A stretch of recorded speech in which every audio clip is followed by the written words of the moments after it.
friends, welcome back. இன்னைக்கு நம்ம health news தமிழ்ல பார்க்க போறது இன்ஸ்டன்ட் தோசைங்க. அதாவது நம்ம வீட்ல எப்பவுமே இட்லி தோசை மாவெல்லாம் இருக்கும் இல்லைங்களா. சம்டைம்ஸ் இட்லி தோசை மாவெல்லாம் தீர்ந்துருக்கிற டைம்ல நமக்கு தோசை பண்ணணும் அப்படின்னாக்கா இன்ஸ்டண்டா எப்படி பண்ணலாங்கிறத இன்னைக்கு நான் உங்களுக்கு இந்த வீடியோவில் செஞ்சு காமிக்க போறேன். ஸோ வீடியோவை ஸ்கிப் பண்ணாம மிஸ் பண்ணாம எண்ட் வரைக்கும் ஃபுல்லா பாருங்க.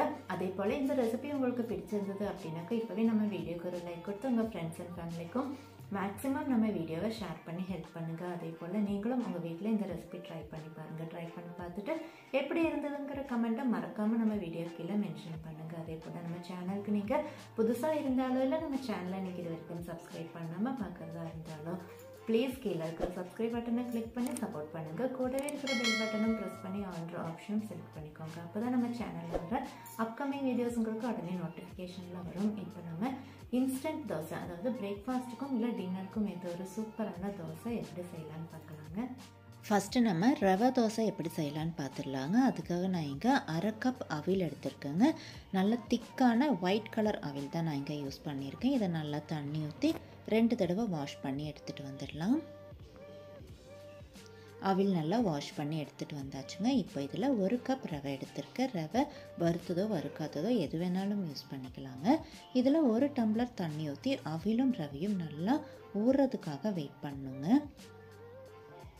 ரொம்ப தண்ணியெல்லாம் தேவைப்படாது. 1 டம்ளர் தண்ணி கரெக்டாக இருக்குங்க. நம்ம 1 கப்பு ரவையும் 1/2 கப்பு அவிலும் தான் எடுத்துருக்கோம் இல்லைங்களா. ஸோ 1 டம்ளர் தண்ணி இதுக்கு கரெக்டாக இருக்கும். பாருங்கள், நல்லா செட் பண்ணியாச்சு. இதை இப்போ 10 நிமிஷத்துக்கு மூடி போட்டு செட் பண்ணிக்கலாங்க.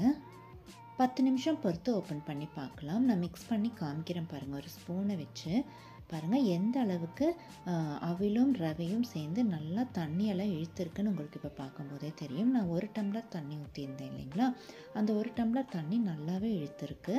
இப்போ இது ஒரு மிக்ஸி ஜாரில் போட்டு நல்லா அரைச்சி எடுத்துக்கணுங்க. நான் பெரிய மிக்ஸி ஜார் தான் எடுத்திருக்கேன். ஸோ நான் ஊற வச்சுருந்தா அவிலும் ரவையும் ஃபுல்லாகவே தான் நான் இதில் போட்டிருக்கேன். ஊற வச்சுருந்த பாத்திரத்தில் கொஞ்சமாக ஒரு 1/2 டம்ளர் தண்ணி ஊற்றி அதையும் ஊற்றிருக்கேங்க.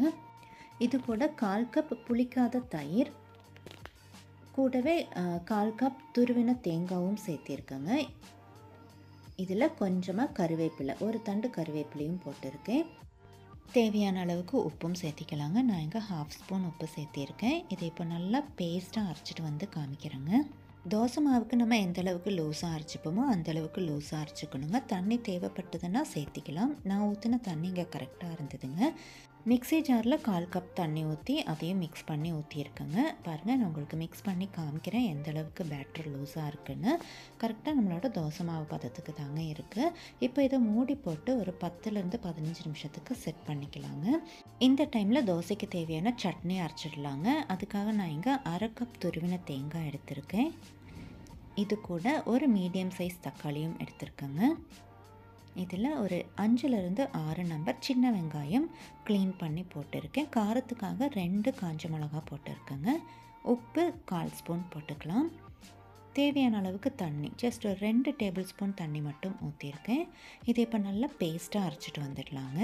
அடுத்ததாக சட்னிக்கு தாளிப்பு எப்படின்னு பார்த்துடலாங்க. அதுக்காக ஸ்டவ்வில் ஒரு தட்கா பேன் வச்சுருக்கேன். இதில் 1 டேபிள் ஸ்பூன் ஆயில் ஊற்றி ஆயில் லைட்டாக சூடாகி வரும்போது 1 ஸ்பூன் கடுகு, 2 காஞ்ச மிளகா, கொஞ்சமாக கருவேப்பிலையும் போட்டு நல்லா பொரிஞ்சு வர்ற இந்த ஸ்டேஜில் நம்ம அரைச்சி வச்சுருக்கிற தேங்காய் பேஸ்ட்டையும் போட்டுடலாங்க. நம்ம தேங்காய் பச்சையாக தான் அரைச்சிருக்கோம் இல்லைங்களா. ஸோ அந்த பச்சை ஸ்மெல் போகிறதுக்காக மட்டும்தாங்க லைட்டாக வதக்கி எடுத்துக்கிறோம். இப்போ மிக்ஸி ஜாரில் கொஞ்சமாக ஒரு 1/4 கப்புக்கு மட்டும் தண்ணி ஊற்றி அதையும் ஊற்றிடலாம். இப்போ ஸ்டவ்வை ஒரு மீடியம் ஃப்ளேமில் வச்சு ஒரு கொதி வர வரைக்கும் மட்டும் வெயிட் பண்ணலாங்க. ஜஸ்ட் ஒரு கொதி வந்தாலே போதும்.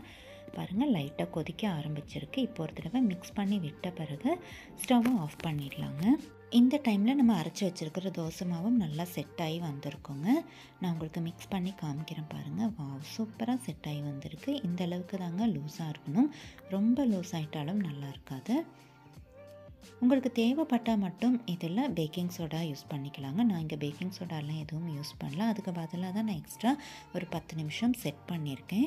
இப்போ நான் இங்கே ரவை தோசை செய்யறதுக்காக காஸ்ட் அயர்ன் ஸ்டவ்வில் வச்சுருக்கேங்க. கல் லைட்டாக சூடான பிறகு இதில் எண்ணெய், நான் இங்கே யூஸ் பண்ணியிருக்கிறது தேங்காய் எண்ணெய் தாங்க. நல்லா எண்ணெய் அப்ளை பண்ண பிறகு 2 கரண்டி மாவு ஊற்றிருக்கேங்க. மாவு ஊற்றின பிறகு ஸ்ப்ரெட் பண்ணி விடணும்னுலாம் அவசியம் கிடையாது. ஜஸ்ட் இந்த மாதிரி ஊற்றின பிறகு மூடி போட்டு 2 நிமிஷத்துக்கு செட் பண்ணிக்கலாங்க. ஸ்டவ்வை மீடியம் ஃப்ளேமில் தாங்க நான் வச்சுருக்கேன். 2 நிமிஷம் பொறுத்து ஓப்பன் பண்ண பிறகு பாருங்கள், நல்லா வெந்து வந்திருக்கு. இது லைட்டாக ஒரு தடவை திருப்பி விட்டுடலாங்க.